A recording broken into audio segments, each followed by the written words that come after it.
you very much. It's a joy to be here. So thank you very much already. You held the baby. So lovely. But really sort of like the big question is real love or infatuation. So I'm going to give some personal history and then some ways of thinking about the two things that can help you sort of sift them out, either for yourself or for how to talk about them to other people. So real love or infatuation. So growing up, I really struggled with the idea of love in a personal capacity. And my big question was, what does it mean? What did it mean to love? I came from a very large, yet very typical Catholic family. I was one of 6 children. We lived in a ramshackle old farmhouse in the flatlands of Lincolnshire. And my early memories are really golden. They just glow. And I think this is because I knew that I was surrounded by love and that I was deeply loved. And this has had the effect of a shield of protection over me in my life. And I'm deeply indebted to my parents for that gift that they've given me.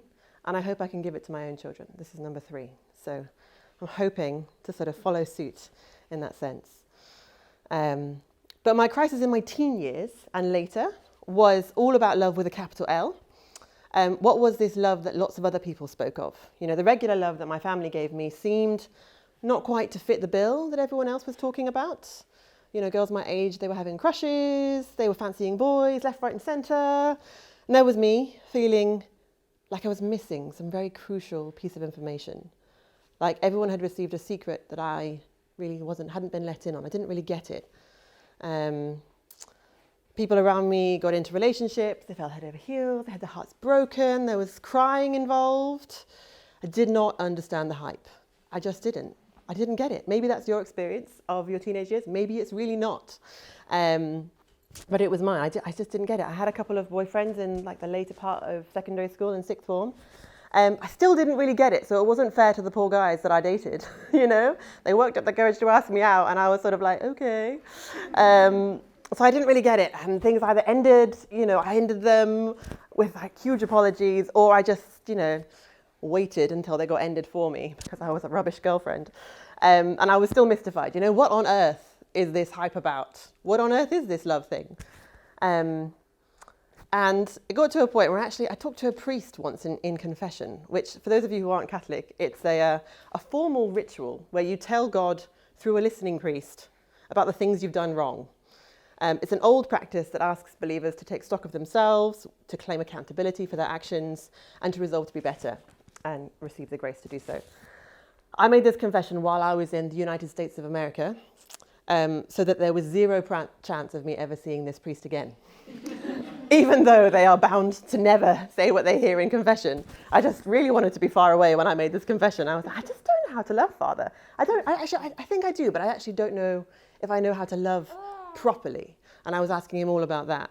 And I didn't have crushes on people. And I was like, it's not very, you know, what does it mean that I don't have crushes on people? And I'm 17 and I really feel like I should be doing that. And the priest, who didn't know me at all, counselled religious life for me. Didn't work out.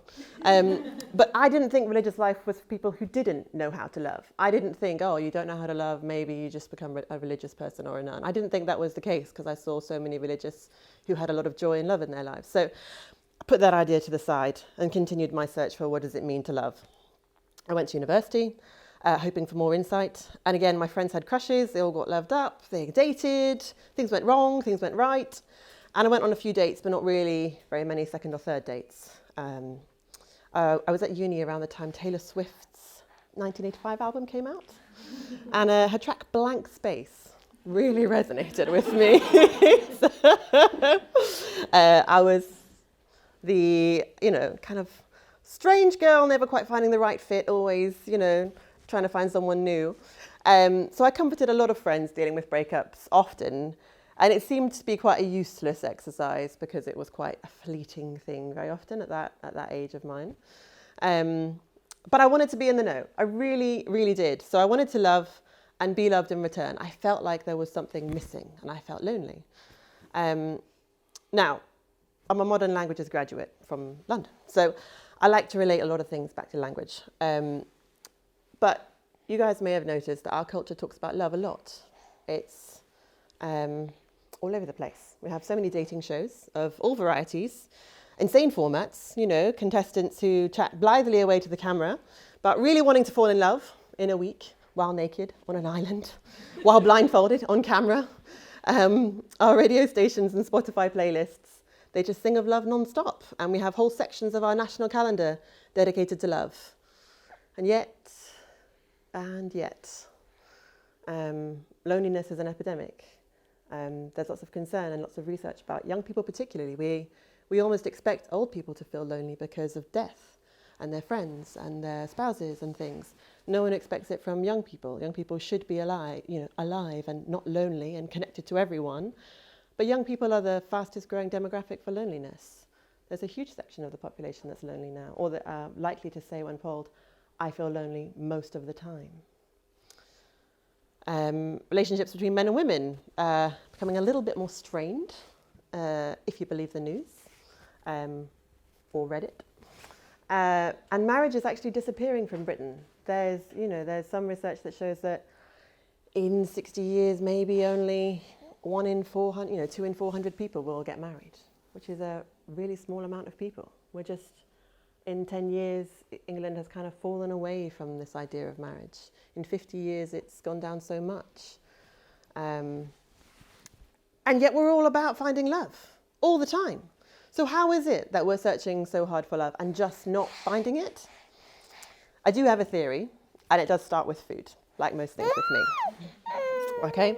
I recently read a book called Ultra Processed People. Has anyone read that one? Highly recommend. Okay, so the chapter that describes how a European country made margarine or edible fat from coal mining waste material will have you creeped out for days. It still creeps me out.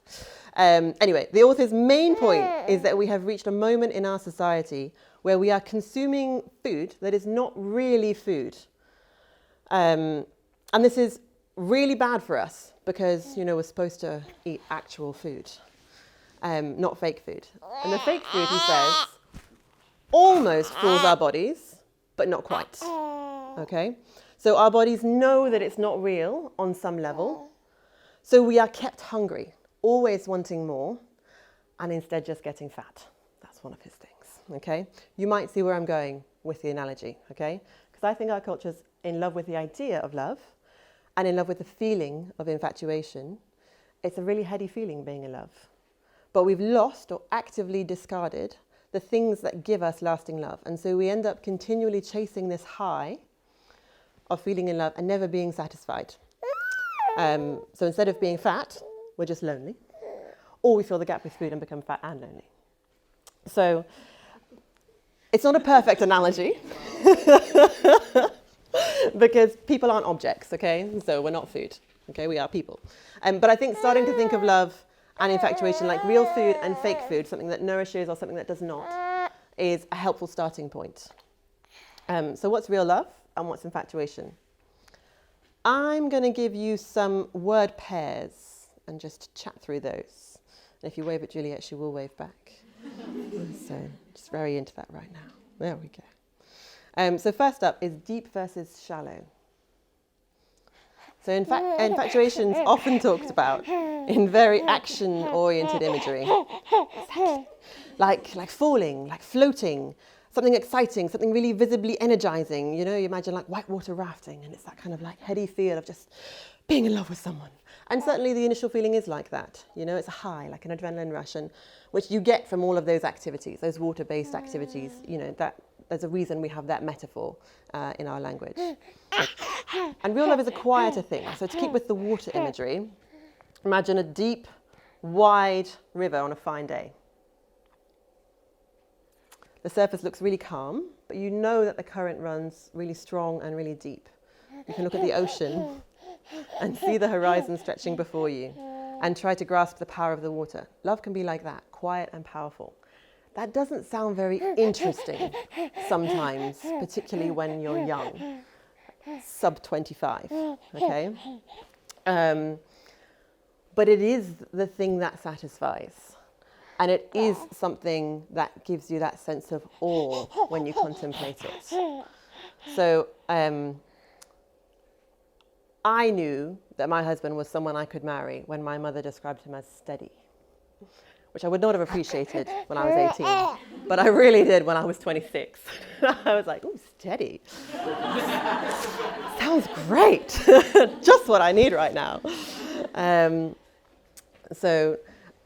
he's a man of hidden depths, okay? So, to keep with the water thing, he's a deep, wide river when I think some of the people that I had dated before, I had only got to know their shallows and I had never really been interested in the depths before.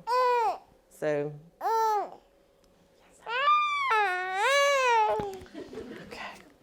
okay. So infatuation concentrates on the shallows of a person. Their looks, the way they move, their basic likes and dislikes, their hobbies they have, the things that they do, okay? Observable things that we find attractive. Now, these things are really important, okay? So I'm not saying that you can love someone without being attracted to how they look, okay? But I think that is the starting point, okay? So we have eyes and vision and preferences for a reason, but they can never be where we stop when you're on a journey for love. So, because they are the shallow things about us. So you see that with shows like Love is Blind, where the contestants are all not looking at each other. They're like, they can't see each other, and then they have all these conversations and they fall in love with each other. And then they see each other and you realize that love is not blind, okay? And that's part of the fun of the show, is that love really isn't blind in some senses, okay? So it's kind of both. But, love is more than about looks, because what if someone's looks change? What if you've married someone and they get hit by a crippling disability? What if you've married someone and their body just changes with age? Old age is coming for all of us. It really is. I really realized that having given birth a few times, and my back is just really old for my age. It's just not good. But old age is coming for all of us. And it's going to happen. And if we don't really confront that, then we remain in the shallows. So if we don't look for something deeper in our relationships, then we remain in the shallows. And that is not a life well lived. Don't know who listens to Lana Del Rey, but she wrote a song years back when DiCaprio was playing Gatsby. And she spends the whole song asking, will you still love me when I'm no longer young and beautiful? And I thought it was a really tragic song, because it just really hit on this idea that love is only if you're young and beautiful. And then that's, you've wasted yourself. And after that, if you're not young and beautiful anymore, then you can't be loved. You're not lovable. So I think it cut to the heart of deep versus shallow. So the shallow things about us, they all fade away. And if we're only infatuated with someone, then those feelings will disappear at that point too. There's a Disney movie called Swan Lake. Okay, so I'm going all over the place with my references. Has anyone seen Swan Lake?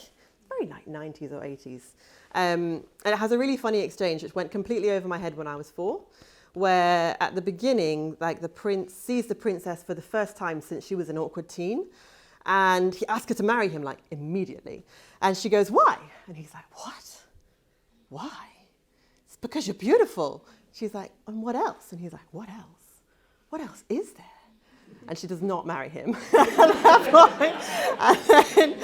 And his advisor later tells him he should write a book entitled How to Offend Women in 5 Syllables or Less. So he was infatuated with her appearance, and she wasn't having any of it. Okay, so it's actually quite a good lesson for young people to watch.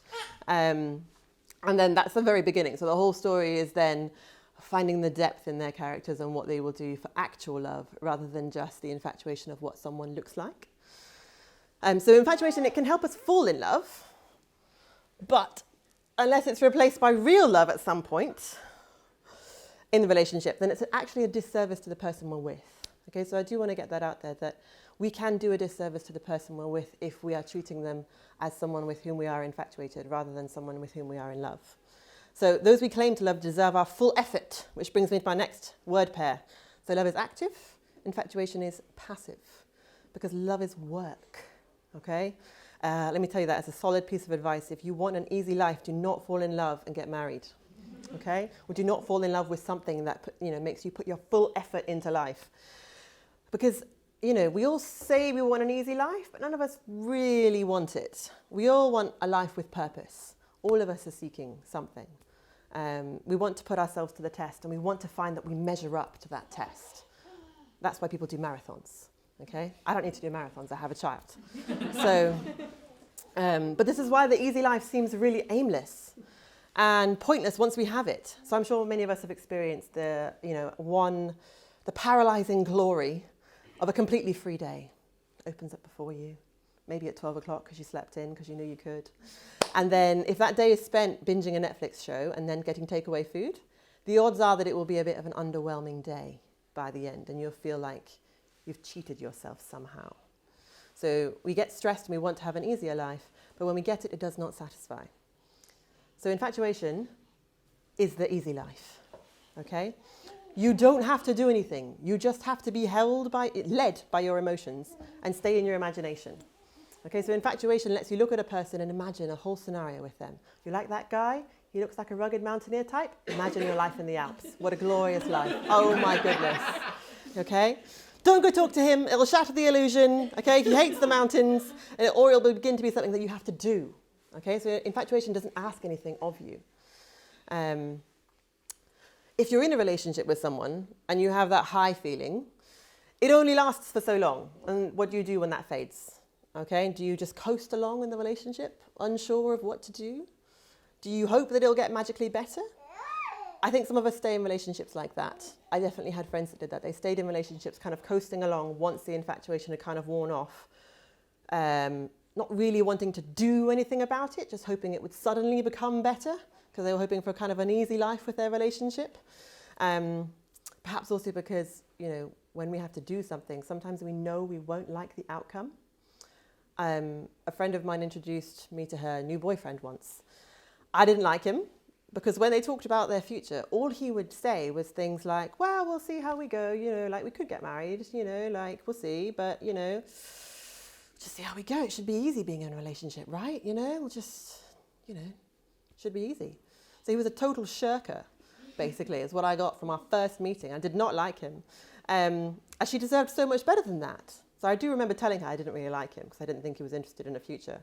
And she didn't believe me. And then when they broke up, she called me and she was like, you're the only person that didn't like him. And you were right. And I was like, well, saying I told you so was really awful, so I'm not going to do that. But that was a long time ago. She's dating someone much more steady now.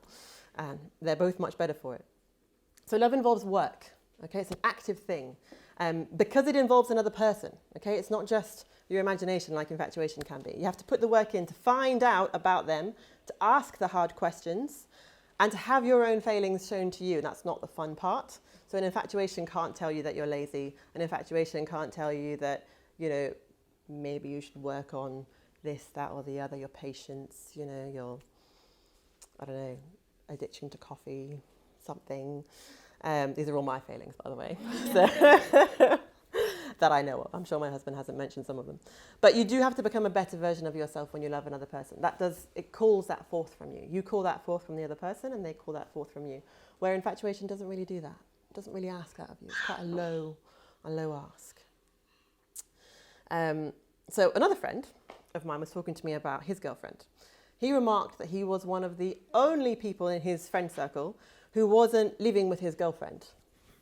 And his friends were all like, but how do you know that you're not compatible if you don't live together? How will you know about her hopes and dreams? How will you know about, what you want from life if you guys have the same idea? Because you've got to be living together to know those things. So he was like, okay, what does your girlfriend want? What's her hopes and dreams? What does she want from life? And they didn't know. They just didn't know because they had never actually asked those questions. He knew from his girlfriend because they had asked those questions to make sure that they were on the same page and they were going to continue in their relationship. So for his friends, I think they were hoping to receive the answer somewhat via osmosis, as if proximity to a loved one means you will absorb knowledge of them. But love is not a passive endeavour. So some of his friends still don't know their girlfriends very well, despite living with them for a very long time. So love is an active thing, not a passive thing. It won't work out if you just drift along and expect things to clear themselves up. So if you find yourself in that situation, I would say to question why you're unwilling to put in the work. Is it because you don't really like the person? Is it because you can't see the future? Is it because the infatuation has faded? Is it something else?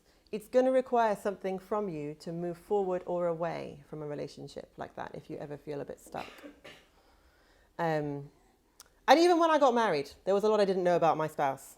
Thank the Lord, we might not have gotten married in some senses, you know? So just because we were now living together and had agreed to marry each other didn't mean that our work was done. I think sometimes we can get confused about that real love has an end point, and that's marriage. That's your wedding day. It's the big day. Everyone spends a lot of money and you look really nice and you drink a lot and you just dance a lot. I was at a wedding over the weekend and I did all of those things. It was really good. And I got the singular joy of seeing my 4-year-old dance the Macarena. We've been practicing it in the kitchen and it came on and she was so excited that it did. Anyway, so I think our work was not done when we got married. It was day one of a lot of the work going on. So we had to have some very hard, very real conversations to sort certain things out once we got married. And I felt a bit resentful of that because I really thought I'd done a lot of hard work on myself before I got married. But I came to realize that love is much more of a journey. The finish point, if you're a Christian or a Catholic, is heaven, okay? So, or if you're not, it's the end of your life still together, having very happy memories, okay? So, it was good having those hard conversations. It improved us. It definitely improved me. And importantly, it kept us together. So at a point where we could have, decided not to. First of all, we'd gotten married, so we made promises to each other. So it wasn't as easy as just saying, this is too hard of a conversation. It was actually like, no, we've agreed to do something together. We have made an active decision here. And we're going to keep making active decisions to sort something out. So it was a real teaching moment that love is an active process and that it isn't just something that's easy and you just coast along with. So to my next point, I've got something, love is freedom, okay? And infatuation, I would say, the harsh word is like slavery. But yeah, I say this just because of the fact that infatuation is your emotional response to someone. So when you're infatuated, your emotions rule. Have you seen the movie Inside Out? Or at least the adverts? The emotions really do rule a person in that movie, okay? But I think someone pointed it out to me, that's the major failing in an otherwise very funny Pixar movie, is that one of the things that makes us human is our capacity for reason, is our capacity for a conscience, something that is above our emotions and can put them in their proper place in our lives. So we don't have to be ruled by our emotions. In fact, we all have our own wills of varying strengths from person to person, and we have the capacity to make choices independently of our emotions. So it's a bit tricky to explain in the modern world about freedom and slavery because for our modern society, freedom means the ability to do whatever you want to do. It means choice, having a choice, okay?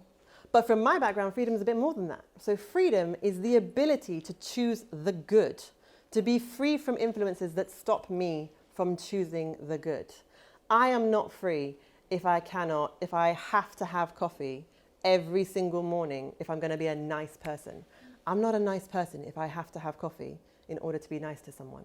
If I can't be nice to someone when I'm not feeling awake, I'm not actually that nice of a person. And I am not free if I don't work on myself to make that kind of thing happen, okay? So freedom is the ability to choose the good. So because infatuation is an emotional response, something that kind of takes hold of us and just sweeps us away, if you've ever felt that heady feeling, you might remember some poor or at least questionable decisions you made about a person while you were in the middle of that feeling. I do have one infatuation story in my life, and it was an Argentinian doctor who took me salsa dancing in Barcelona. And I think I made some very poor decisions staying out way too late because of this heady feeling. I really remember it because it was unusual for me. But, we have phrases like, I just couldn't help myself when, infatuation gets sort of onto the scene. So, but constantly chasing that infatuation is not a freeing thing. And I think the heady feelings also conceal things from us, okay? They block our vision of people as they are. So we don't see them as clearly because we're just sort of, it's so rosy, this feeling that we have, we put it onto the other person and it obscures everything that we might want to be watching out for, okay? So infatuation can actually trap you in a relationship. I've seen it happen. I'm sure you guys have seen it happen. Someone is so head over heels with someone, they cannot see the red flag staring them in the face. Or they're too desperate to hold on to that feeling of being in love, to let go, and they just don't want to face the facts, or they don't want to be lonely. Sometimes we can let ourselves be trapped by infatuation because of fear. What if that's all it actually is? What if love isn't really out there and it's just this feeling that we've got to chase? Okay, but love itself is freedom. Okay, so one of the major reasons that my faith tradition holds that we have free will is because love must be able to be given freely, or it is not love at all. So love is open and honest, and it's freely given. I got to really reiterate that. It has to be freely given. So when you love someone, you see their flaws and you love them anyway. You love them despite their flaws and because of their flaws. I'm not saying that all flaws get a pass, by the way. There are some that are like really, really big and they might need you to step away from a relationship. But my mother, very wise American woman, advised me to look for someone who had all the flaws that I could live with and all the virtue I could not live without. And I think that's a good marker for being able to find love from someone. Now, some of the flaws that my husband has are somewhat trickier to live with on a day-to-day basis than I had anticipated. But his virtues are also far greater than I imagined. And I'm 1,000% certain that my flaws are, he feels similarly about. So loving my husband has made me see him clearly as he is and not as I would wish him to be. So that process of seeing him clearly as he is has been something really beautiful for my own heart, to let go of my sense of controlling another person. Because love isn't about controlling another person. Love is about wanting the good for the other, okay? So because I can see him clearly, I can choose him freely. And there's no resentment there because we both know that we've chosen each other freely. So I think infatuation can also lead to resentment sometimes, as if, you are not in control and you resent this feeling and you resent this situation. So the point is there that our love drives us together. Our love is a gift to each other, and it makes us free. So this brings me to my final word pair for love and infatuation, which is other versus self.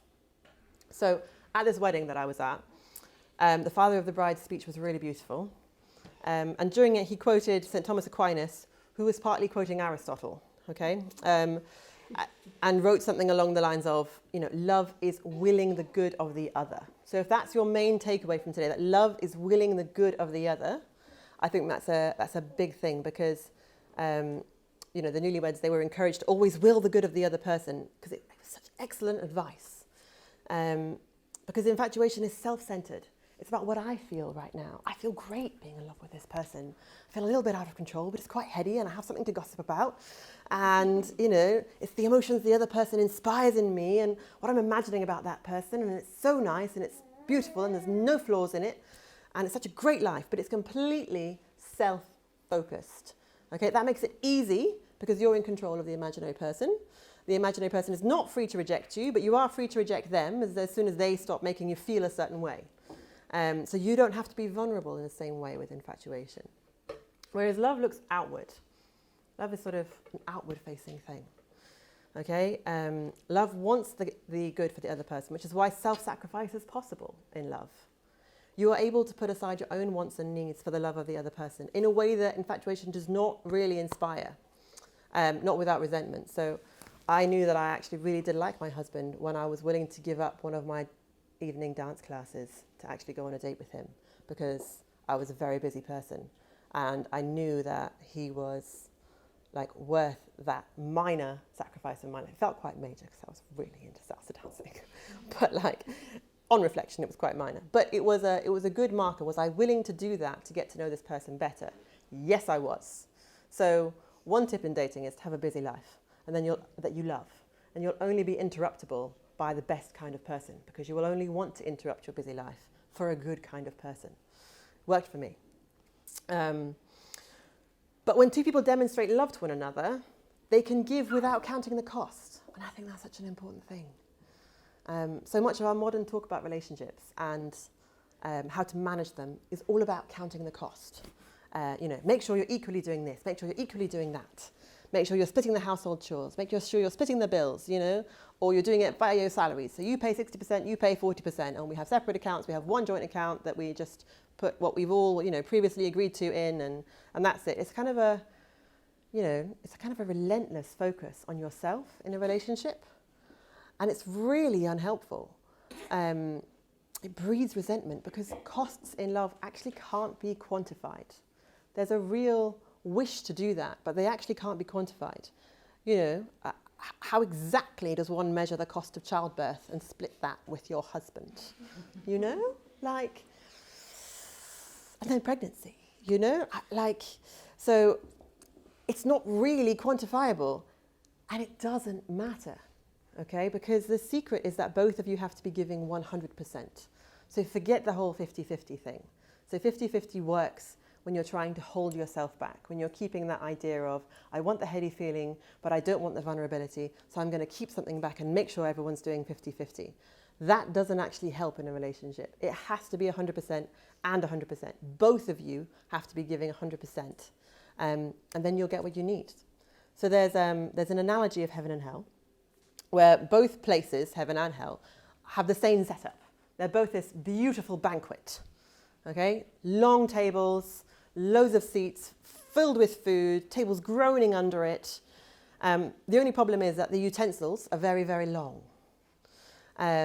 It's impossible to feed yourself. So in hell, you see that the banquet is a total mess of people trying to feed themselves, trying to get the utensils filled with food to their mouths and being angry and bitter and unable to do it eternally. So they're able to see the good, but not have it. And that's hell, okay? Heaven, the banquet guests look outwards. They pick up the utensils and they find someone those utensils can reach and give them food. So everyone is entering into relationship with each other, finding out what they like, giving it to them, in communion with one another, and the table is filled with laughter and happiness. They are feeding others, and others are feeding them. That is how love works. It can't be grasped, and it can only be given. So to recap, because I only had 5 minutes left. Haha. So love leads us to deep, clear waters. Okay? It's an endeavor that makes us better. Don't worry, UK plugs are the safest. They are. I've seen YouTube videos on this. It's fine. Because of that top pin, she can't hurt herself. And so love leads us to deep, clear waters. It's an endeavor that makes us better, or at least makes us try to be better. Loving someone is more than liking how they look. Love is active. It's a process. It's something you do. It does not hold you captive, but frees you to engage with another person in truth and goodness. And it is other-centered. So it is the most likely thing to bring you happiness. Love leads to a full life. So I'll end with Shakespeare. You guys seem a literary lot, okay? Or most of you do. But Sonnet 116 is really one of my favorites. Let me not to the marriage of true minds admit impediments. Love is not love which alters when it alteration finds, or bends with the remover to remove. Oh no, it is an ever fixed mark that looks on tempests and is never shaken. It is the star to every wandering bark, whose worth's unknown, although his height be taken. Love's not time's fool, though rosy lips and cheeks within his bending sickle's compass come. Love alters not with his brief hours and weeks, but bears it out even to the edge of doom. If this be error and upon me proved, I never writ, nor no man ever loved. Thank you very much.